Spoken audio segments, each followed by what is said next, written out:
सांगली मांडे म्हणजे मावशीची तर राहत होता तिथंच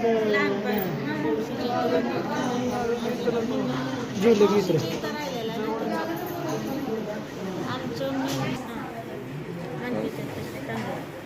इकडे बार्शी तालुक्यात गुम तालुका माझं कसं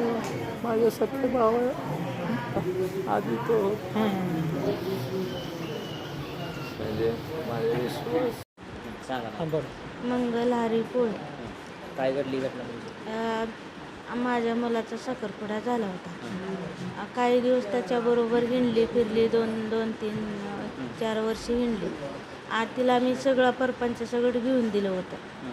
परत तिनं राहिली आम्हाला आम्हीच दाखवत गेली की मी लग्न करते तिनं काय आम्हीच करून लग्न केलं नाही ती त्याच्या मित्राबरोबर तिनं ही झाली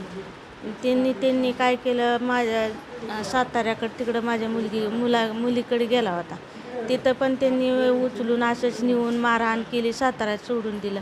आम्ही तिथं गेलो दोघंजण नवरा बायको ती म्हणल्या जाऊ द्या आम्ही काय दखल घेतली ना जाऊ द्या असं तसं म्हणून आम्ही घरच्या घरी हे करून घेतलं परत आम्ही गावी आणलं माझी बहीण आहे सांगवी मार्डीत त्यांच्या इथं लहानपणापासून राहत होता ती म्हणून तिथं त्यांना 2 दिवस गेला माझ्या मुलाचं मासिक होतं रविवारी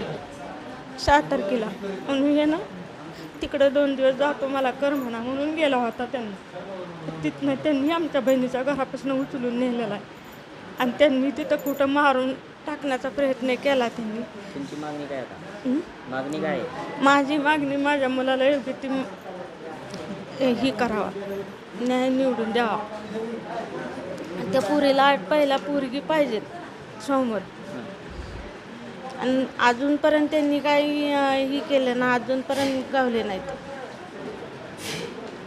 विराज कोळी राहणार तांबेवाडी तालुका भूम जिल्हा धाराशिव माझा मुलगा मार्डी सांगे येथे राहत असताना रोहित बागल यांच्याशी काहीतरी संपर्क झाला आणि त्याला मारहाण केल्याच्या नंतर तो तुळजापूर येथील शासकीय रुग्णालयात दाखल झाल्याच्या नंतर तिथल्या डॉक्टरांनी धाराशिव येथील शासकीय रुग्णालयात पाठवले आणि नंतर आता धमकीचे आमच्या मेवणीच्या दारात म्हणजे त्याच्या मावशीच्या दारात चिठ्ठ्या वगैरे काही पडायला लागल्यात लोखंडी पाय पडायला लागलेला आहे आणि आमची मागणी अशीच आहे की पोलिसांनी काही आत्तापर्यंत कारवाई केलेली नसून आरोपी मोकाट हिंडत आहेत